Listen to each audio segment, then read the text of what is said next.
आज जो है हम क्या स्टार्ट कर रहे हैं, मैक्रो इकोनॉमिक्स, जिसे हम क्या बोलते हैं, समष्टि अर्थशास्त्र। ठीक है, तो इसका चैप्टर नंबर 1 हम डिस्कस करेंगे। ठीक है, चलिए शुरू करते हैं। चैप्टर नंबर 1 है हमारा। तो देखो, मैक्रो इकोनॉमिक्स जो वर्ड है या समष्टि अर्थशास्त्र है, ये कहाँ से उठ के आया है? मार्कोस, एक ग्रीक वर्ड है, ग्रीक शब्द है मार्कोस, वहां से ये शब्द उठ के आया है मैक्रो इकोनॉमिक्स। ठीक है, और मार्कोस का मतलब क्या होता है? लार्ज। मार्कोस का मतलब क्या होता है? लार्ज या फिर बड़ा। ठीक है, अब कहा जाता है कि माइक्रो इकोनॉमिक्स, व्यष्टि अर्थशास्त्र और समष्टि अर्थशास्त्र, मैक्रो इकोनॉमिक्स, ये दोनों एक दूसरे पर इंटरडिपेंडेंट है या फिर निर्भर है। क्या करते हैं? ये दोनों एक दूसरे पर निर्भर हैं। अगर माइक्रो नहीं होगा तो मैक्रो नहीं होगा, और मैक्रो नहीं होगा तो वही है, हम एक दूसरे के बिना अधूरे हैं सनम, वो वाली बात है यहाँ पर।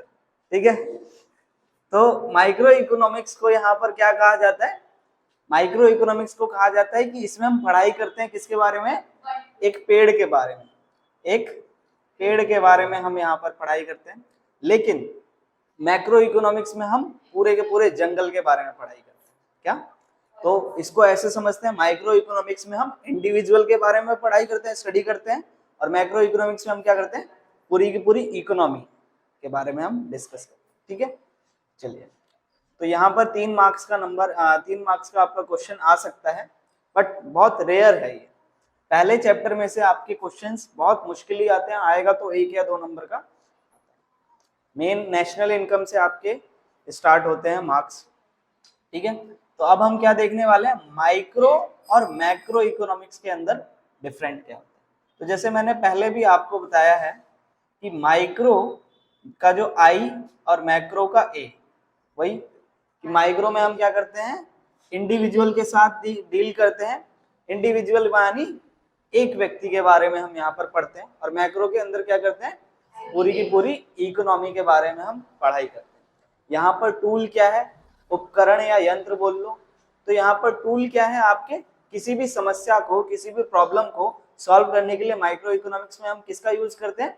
इंडिविजुअल डिमांड, व्यक्तिगत मांग और व्यक्तिगत पूर्ति को पूर्ति बोल रहे हैं। Individual demand and individual supply का हम यूज करते हैं। और मैक्रो इकोनॉमिक्स में किसका यूज करते हैं? प्रॉब्लम को सॉल्व करने के लिए किसका यूज करते हैं? यहाँ पर हम एग्रीगेट डिमांड और एग्रीगेट सप्लाई। तो आप इसको बोलेंगे क्या? समग्र मांग और समग्र आपूर्ति या पूर्ति। ठीक है, सेम ही है, सेम है, कोई प्रॉब्लम नहीं। अब इसका दूसरा नाम क्या है? माइक्रो इकोनॉमिक्स का स्कूल। माइक्रो इकोनॉमिक्स तो उसे स्कूल में बुलाते हैं, लेकिन घर पे क्या बुलाते हैं? Price theory. और मैक्रो इकोनॉमिक्स को क्या बुलाते हैं? Income and employment theory.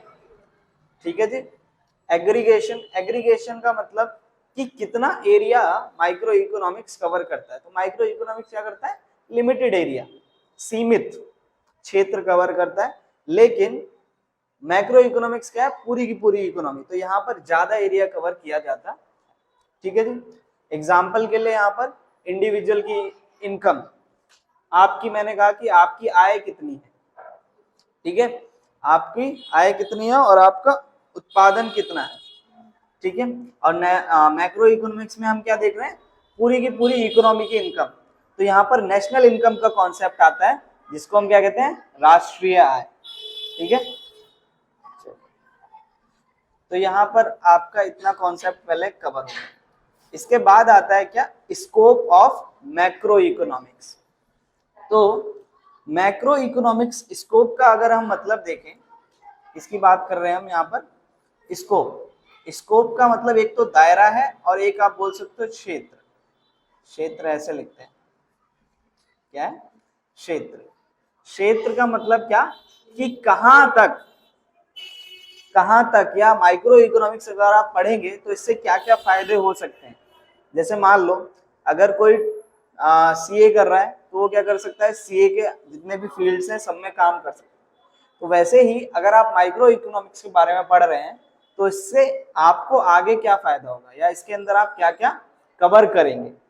ठीक है, तो यहाँ पर हम सबसे पहले जो पढ़ेंगे वो क्या पढ़ेंगे, estimation of national income and related aggregate.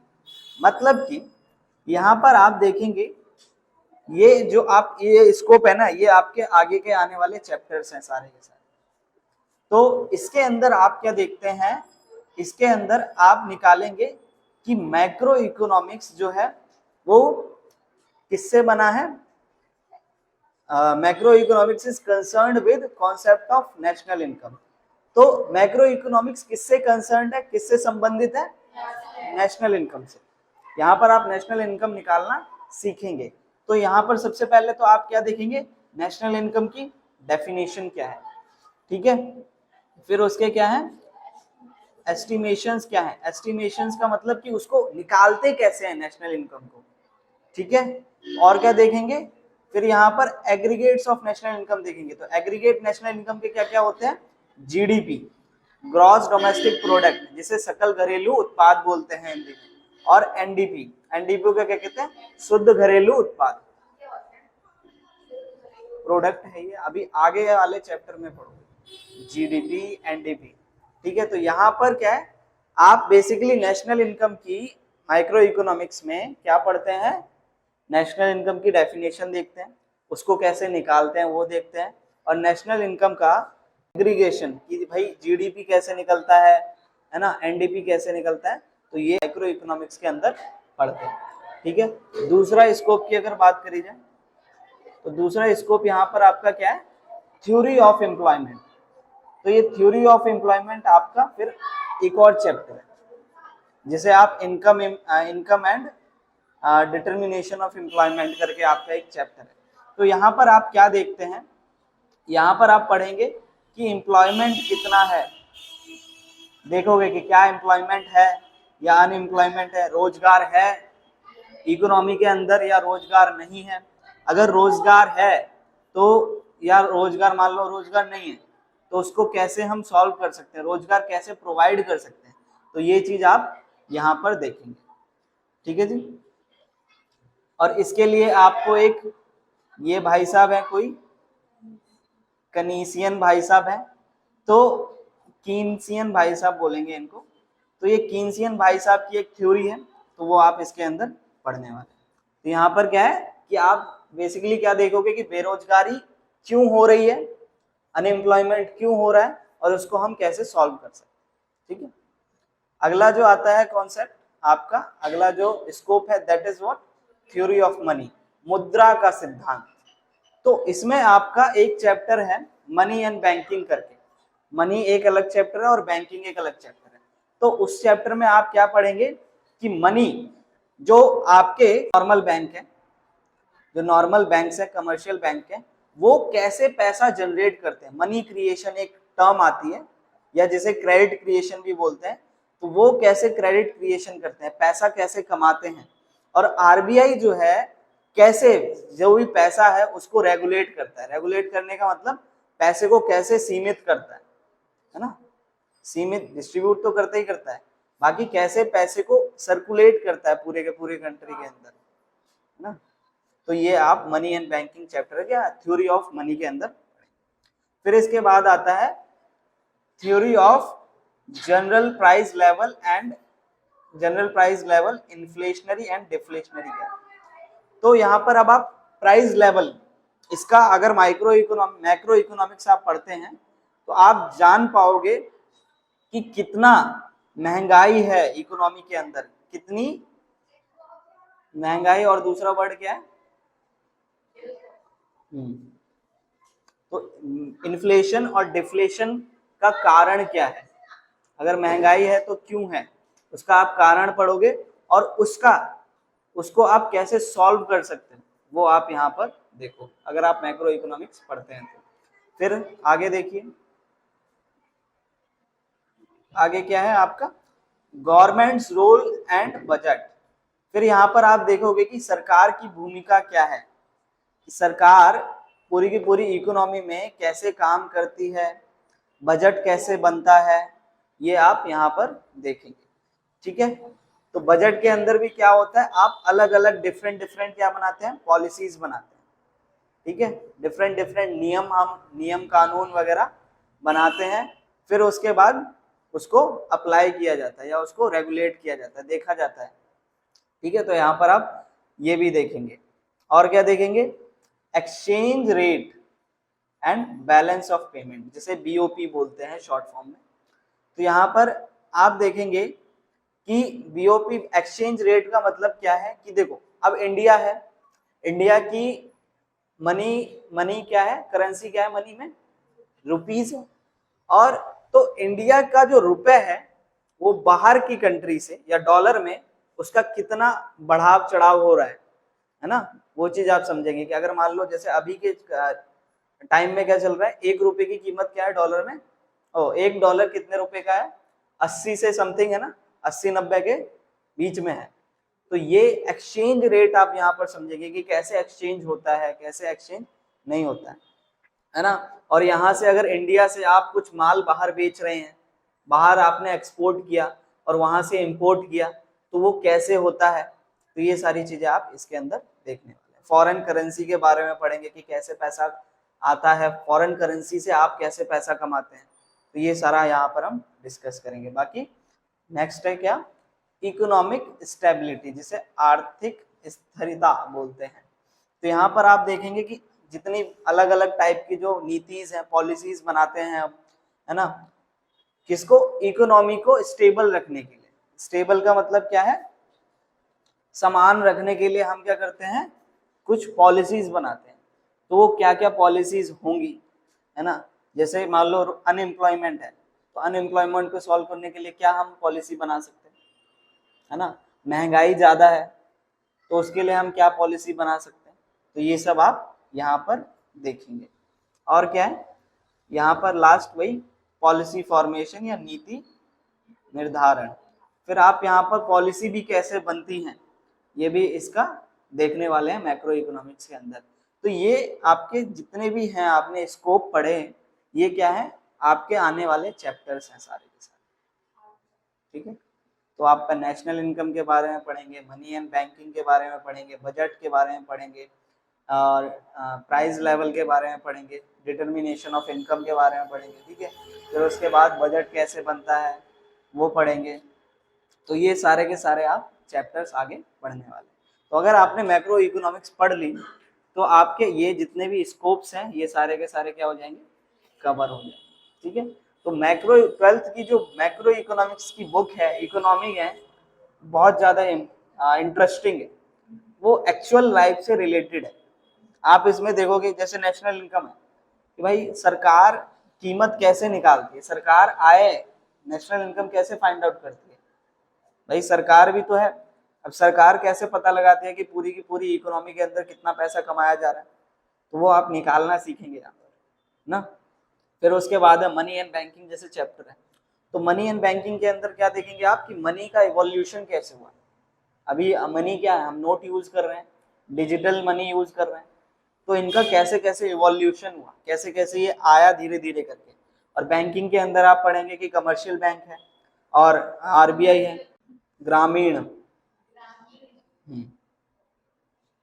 तो क्या होता है, कमर्शियल बैंक कैसे काम करते हैं, है ना, वो कैसे पैसा, अब आपको कभी पता नहीं होगा, अभी तक नहीं पता होगा ये चीज कि बैंक भी जो है वो पैसा कमाते हैं। अब कमर्शियल बैंक जैसे प्राइवेट बैंक है, प्राइवेट बैंक पैसा कमाते हैं, लेकिन कैसे कमाते हैं, है ना, वो कैसे पैसा कमाते हैं वो चीज आप यहाँ पर देखेंगे। तो बहुत मजा आने वाला है पढ़ने में। अब देखो हमने देखो स्कोप देख लिया, स्कोप के बाद क्या आता है, सिग्निफिकेंस क्या है, महत्व क्या है, ये व्यष्टि नहीं समष्टि अर्थशास्त्र का। ठीक है, तो यहाँ पर देखो पहला महत्व क्या है, डिस्क्रिप्शन ऑफ इकोनॉमी, क्या अर्थव्यवस्था का विवरण। आप यहाँ पर जानेंगे कि जो इकोनॉमी है, जो अर्थव्यवस्था है, वो कैसे काम कर रही है, क्या है अर्थव्यवस्था क्या नहीं है ना। तो यहाँ पर आप पूरी की पूरी अर्थव्यवस्था के बारे में जानते हैं कि नेशनल इनकम कैसे है, प्रोडक्शन लेवल हमारा कैसे जनरेट होता है। तो अलग अलग जो एक्टिविटीज हैं, इकोनॉमिक एक्टिविटीज हैं, इकोनॉमिक पॉलिसीज हैं, वो कैसे फॉर्म होती हैं, वो सब आप यहाँ पर देखने वाले। तो इकोनॉमी का एक डिस्क्रिप्शन आपको मिलता है मैक्रो इकोनॉमिक्स के अंदर। दूसरा क्या है, road map of growth and employment. तो ये क्या करता है, विकास की दिशा का मार्गदर्शन। तो ये एक रोड मैप दिखा, मैक्रो इकोनॉमिक्स में आप एक रोड मैप देखते हैं कि हाँ अगर मान लो ग्रोथ करना है हमें तो हमें क्या क्या स्टेप्स लेने चाहिए, है ना। तो यहाँ पर आप एक रोड मैप देखते हैं, फिर उसके बाद आप ग्रोथ कर सकते हैं, फिर डेवलपमेंट भी आपका, ठीक है। फिर है इकोनॉमिक स्टेबिलिटी। तो इकोनॉमी के अंदर स्टेबिलिटी होना बहुत जरूरी है, स्थिरता होना बहुत जरूरी है। स्थिरता जैसे फॉर एग्जांपल के लिए अगर किसी इकोनॉमी के अंदर बहुत ज्यादा महंगाई है ना, तो क्या वो सही है, नहीं होनी चाहिए। ना तो बहुत ज्यादा महंगाई होनी चाहिए, ना जो बहुत ज्यादा सस्ता होना चाहिए कोई भी चीज। तो बैलेंस एक होना चाहिए ताकि इकोनॉमी अच्छे से चल सके। अब मान लो सब सरकार ने कहा कि सब फ्री में ले दो, जैसे दिल्ली गवर्नमेंट की बात करते हैं, ठीक है। तो केजरीवाल भाई साहब ने क्या किया, बस फ्री चलेगी, इलेक्ट्रिसिटी क्या है, फ्री है। तो यहाँ पर क्या किया, उसके लिए फिर उसके बदले में उन्होंने बैलेंस भी किया उस चीज को, बैलेंस भी किया उस चीज को। बैलेंस कैसे किया, अब आप देखोगे कि नॉर्मल मीटर जो है उसकी रीडिंग फ्री दे रहा है, लेकिन कमर्शियल मीटर की रीडिंग क्या है, हाई है। तो यहां से पैसा कम किया और यहां से पैसा कमा रहा है। तो यहाँ पर इस टाइप से क्या हो रहा है, बैलेंस बनाया जा रहा है। तो इकोनॉमी में क्या होता है, बैलेंस भी बनाना बहुत जरूरी है, ठीक है। तो अगर जैसे अंबानी भाई साहब का एग्जांपल दें, जियो का क्या है, जियो पहले स्टार्टिंग में जब लॉन्च करी उन्होंने तो क्या किया, उसमें फ्री में दे दी। उसके बाद ये धीरे धीरे करके रिचार्ज बढ़ाया, ठीक है, रिचार्ज बढ़ाया, फिर और बढ़ाया, फिर और बढ़ाया। तो अब क्या, पहले उन्होंने नुकसान किया फिर जाके फायदा। तो यहाँ पर इकोनॉमिक स्टेबिलिटी होना बहुत जरूरी है इकोनॉमी के अंदर। तो वो कैसे आ सकती है, इन्फ्लेशन, अगर महंगाई है, अनएम्प्लॉयमेंट है, बेरोजगारी है, तो भी क्या है, इकोनॉमी आपकी स्टेबल नहीं है, ठीक है। फाइनेंशियल स्टेबिलिटी, फाइनेंशियल स्टेबिलिटी का इनस्टेबिलिटी, कि सरकार के पास पूंजी भी होनी चाहिए, पैसा भी होना चाहिए अगर उसको कहीं डेवलपमेंट करना है। तो अगर इंडियन इकोनॉमी के अंदर आप पढ़ेंगे कि देश आजाद होने के बाद ब्रिटिश गवर्नमेंट तो सारा का सारा लेके चली गई, इंडिया के पास पैसा नहीं बचा बिल्कुल भी। तो मनमोहन सिंह भाई साहब आए, उन्होंने फिर लोन लिया था, है ना, तब जाके इंडिया का फर्दर ग्रोथ हो पाया था, वर्ल्ड बैंक से। अब क्या हमें पढ़ना है, हाँ आगे देखते हैं। थर्ड पॉइंट हो गया है, फोर्थ पॉइंट देखिए क्या,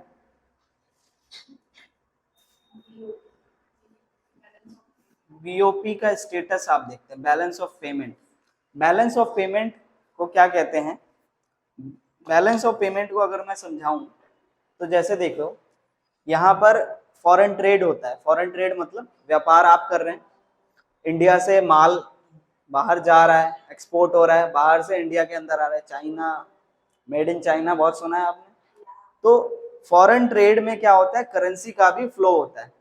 अब इंडिया से रुपीस जाता है वहां पे, और वहां से क्या आता है, डॉलर वगैरह, पौंड वगैरह, ये सारी चीजें आती हैं। तो आरबीआई के पास क्या होता है, फॉरेन ट्रेड भी या फॉरेन रिजर्व होता है ना। तो आप वो देखेंगे कि कैसे फॉरेन रिजर्व है, फॉरेन ट्रेड होता है, उसके लिए क्या क्या चीजें जरूरी होती हैं। तो आप ये सब आगे पढ़ने वाले हैं। फिर आप क्या देखेंगे, problem of poverty and environmental pollution.